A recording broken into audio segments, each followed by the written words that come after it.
Hello and welcome to Module 3, Chapter 8. In this final chapter of Module 3, this presentation will summarise key points from the previous 7 chapters. This presentation is split into 3 sections. First, we'll summarise key messages from Module 3. Then we'll cover what to do next after reviewing this presentation. And finally, we'll also give you some guidance on how to get answers to any questions you might have.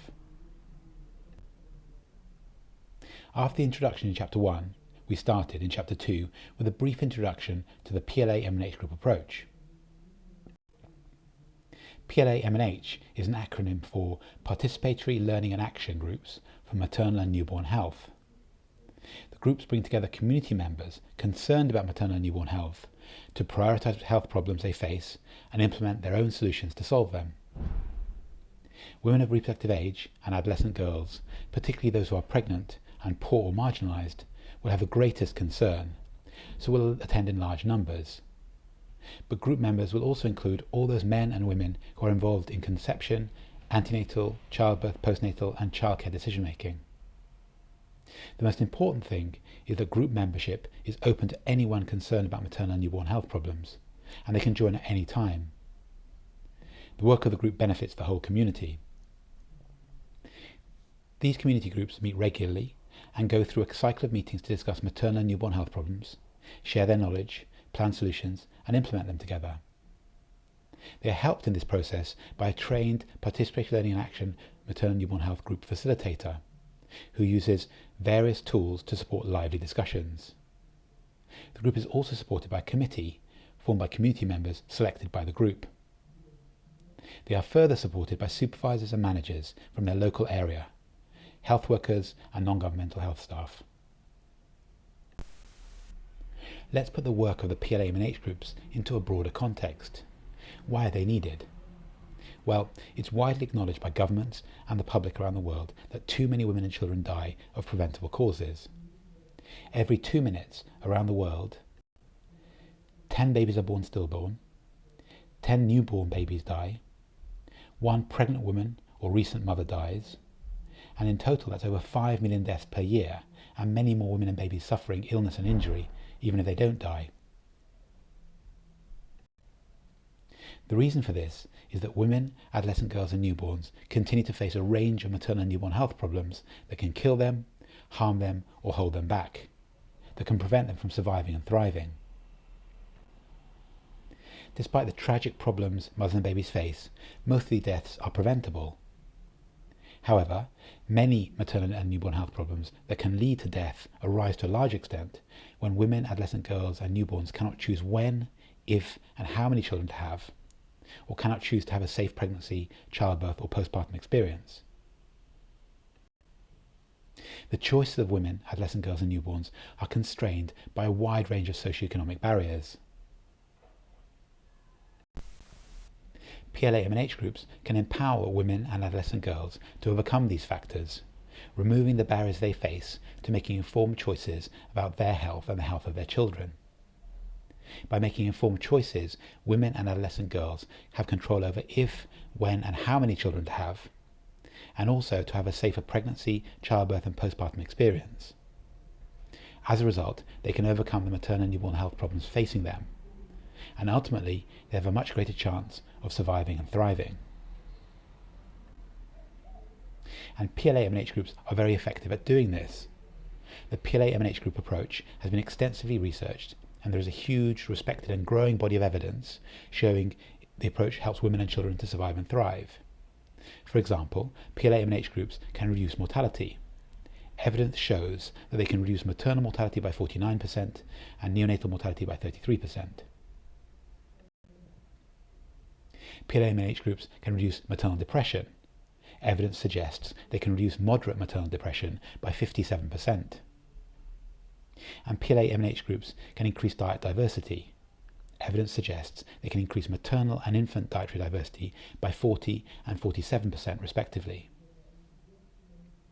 This is just a small snapshot of the evidence behind the impact of the groups. If you'd like to learn more, you can find a bibliography of all the evidence on the PLA-MNH groups in the main learning portal. In Chapter 3, we explored the responsibilities of PLA-MNH group facilitators and the knowledge and skills they need to deliver these responsibilities effectively. PLA-MNH group facilitators are critical and central to the success of the PLA-MNH group approach. They are the members of the program implementation team most directly involved in supporting PLA-MNH groups to achieve their objectives.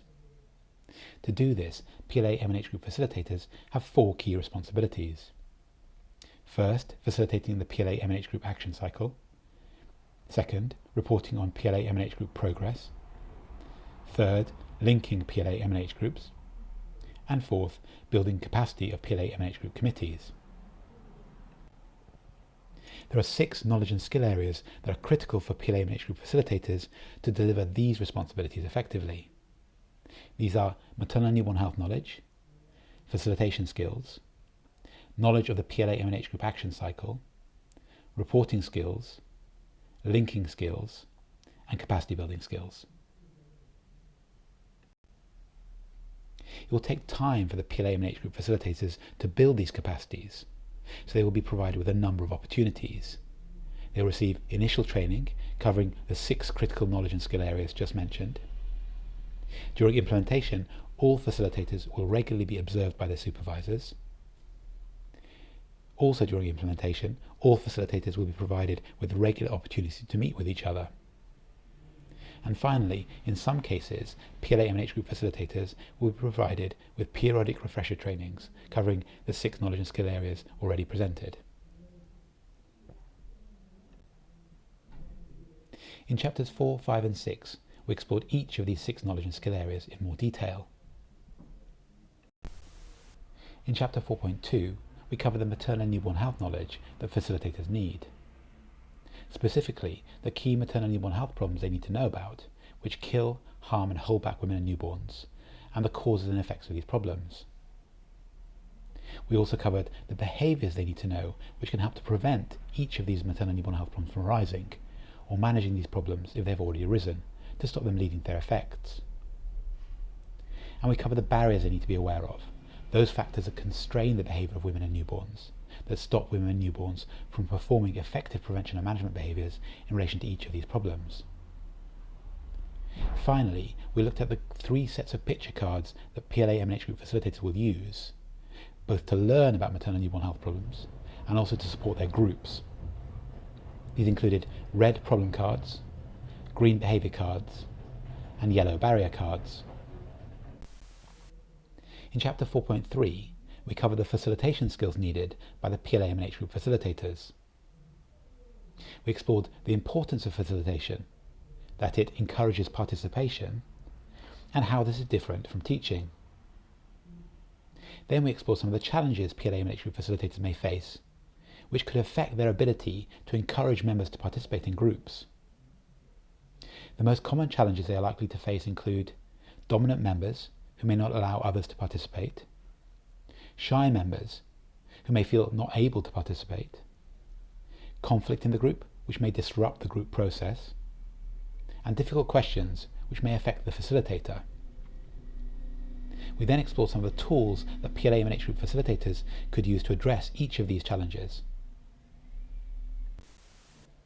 In chapters 4.4 to 4.9, we cover the knowledge that PLA-MNH group facilitators need to facilitate the PLA-MNH group action cycle. Specifically, the knowledge they need to facilitate the 11 meetings across the 4 phases of the action cycle, and how to facilitate the steps in each of these meetings.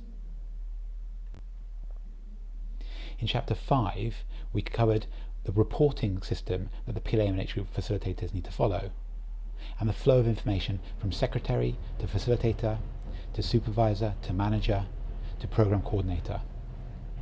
We also covered the knowledge PLA-MNH group facilitators need to report on the progress of the PLA-MNH groups. In particular, we covered what information the secretary should record in the group notebook and group register, and how the facilitator should use this information, together with their own reflections, discussions at peer learning sessions with other facilitators, and other discussions with other stakeholders, to complete a monthly report for each of their groups. In chapter 6, we explore the knowledge and skills that PLA-MNH group facilitators need to link groups. We explore the importance of PLA-MNH groups linking with other individuals, groups and organisations.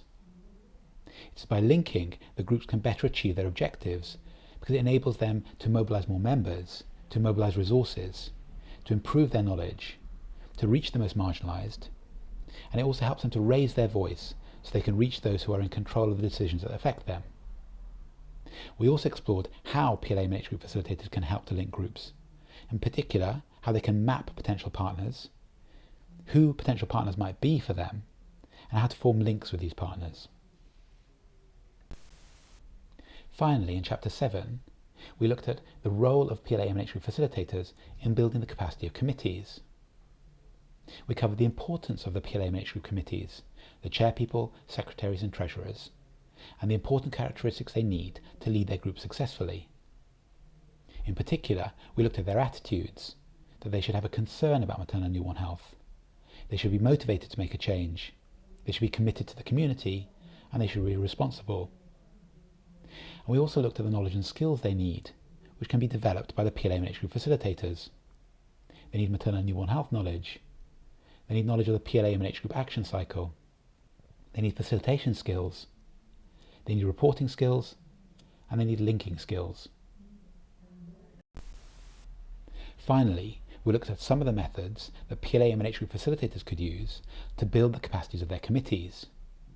In particular, they can use mentorship and on-the-job training, or they could use more classroom-based orientation and training, or they could use peer learning.